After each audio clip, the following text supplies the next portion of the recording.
Você já parou para pensar como os jogos ou o porquê dos jogos na geração atual estarem tão caros? E é sobre isso que a gente vai falar no vídeo de hoje. Os motivos os quais levam os jogos a ficarem cada vez mais caros a cada geração que passa. Lembre-se de deixar o like no vídeo e se inscrever no canal se você não for inscrito e ativa o sininho também para você não perder um futuro vídeo que pode ser outro vídeo como este. Para nós começarmos a procurar a resposta para essa pergunta, o porquê dos jogos ficarem cada vez mais caros, ainda mais se tratando da geração atual de videogames que simplesmente estão caros e os jogos acabam deixando a jogatina cada vez mais cara, visto que a gente tem jogos aí passando facilmente de R$300 no mercado. Tem jogos chegando a 400 e tantos reais e que ainda tem coisas para você comprar dentro do jogo. É um verdadeiro absurdo. Um dos fatores que mais contribuem para que os jogos fiquem cada vez mais caros é a própria evolução do videogame.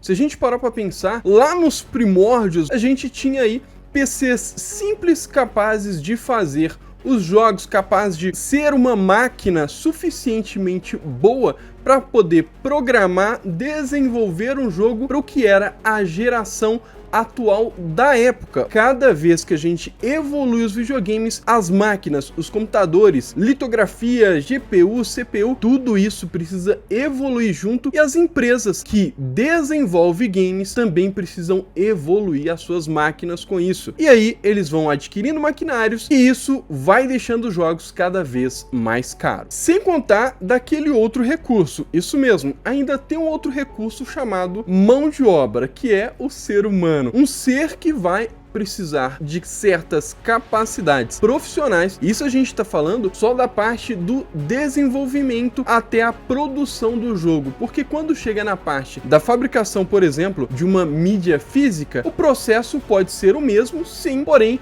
muda ali métodos de gravação, muitas das vezes muda também a mídia que é usada. Nisso há uma evolução que deixa o jogo mais caro. E essas evoluções trazem mudanças que acabam alterando a qualidade do produto em um tempo muito curto. Mesmo que às vezes a gente não sinta no preço, a gente sente na qualidade do produto final. Um exemplo muito claro são estes jogos que eu tenho aqui. Um é o Batman e o outro é o Rise of the Tomb Raider. A diferença entre os dois é a época em que eles foram fabricados. Embora sejam do mesmo console, há um corte de custo enorme para poder fazer esse Rise of the Tomb Raider. A começar que esse Batman aqui vem com o manual, todo jogo deveria vir com o manual, e ainda tem disco 1 e disco 2. Quando a gente abre esse jogo aqui, o Rise of the Tomb Raider, a gente descobre que não existe um manual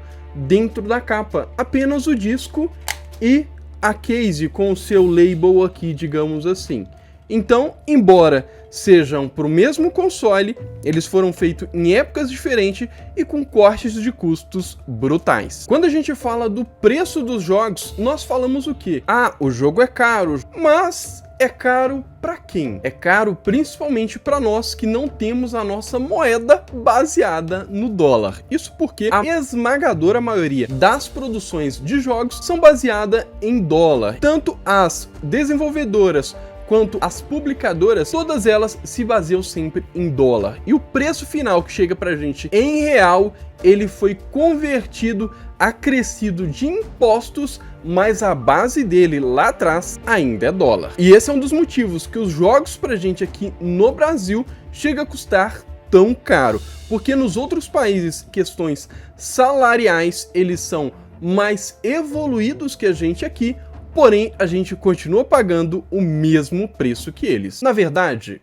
um pouco mais caro ainda. E falando numa visão geral do mundo dos games, a gente teve também a pandemia, que atrasou vários lançamentos e também causou uma dificuldade imensa na logística de como as entregas de consoles, acessórios e até mesmo peças para a produção de consoles iria acontecer. Eu não poderia deixar de mencionar a crise dos chips. Vocês lembram? Pois é, isso também contribuiu para que os consoles ficassem mais caros. E console mais caro significa também que os jogos viriam mais caros. E após todos esses problemas que a gente teve com essas crises seguidas, algumas publishers adotaram a ideia de publicar seus jogos com base ali num preço médio de 70 dólares, o que daria em média pouco mais de 315 reais. A justificativa para esse preço era que os jogos agora oferecem tecnologias, qualidades nunca antes oferecidas. E a gente volta para o começo do vídeo, onde eu falei com vocês. Cada vez que a gente evolui os videogames, as máquinas, os computadores, litografia, GPU, CPU, tudo isso precisa evoluir junto, e as empresas que desenvolvem games também precisam evoluir as suas máquinas com isso. E apesar do Brasil ser um grande consumidor de games e tecnologias em geral, o governo tentou abaixar os impostos 4 vezes,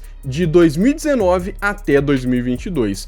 Só que isso não é o suficiente para abaixar o preço dos jogos, já que o preço dos jogos depende de outros fatores que eu já citei anteriormente para vocês. Lembram? Base do dólar, desenvolvimento, máquinas, pessoas. O governo brasileiro ainda estuda um novo imposto que seria uma taxa extra para a indústria de jogos no Brasil. E o projeto de lei que propõe essa medida de imposto extra que seria cobrado de toda a indústria de games que fizesse qualquer atividade no Brasil, até o momento só está em discussão e não foi aprovada. E se você quiser dar uma olhada nessa PL, é o 2796/2021. Eu espero que você tenha gostado do vídeo, que você tenha obtido informações importantes aqui. E se você gostou do vídeo, clica no gostei, acompanha a gente aqui também se inscrevendo no canal. É isso aí, valeu, tamo junto e até o próximo vídeo.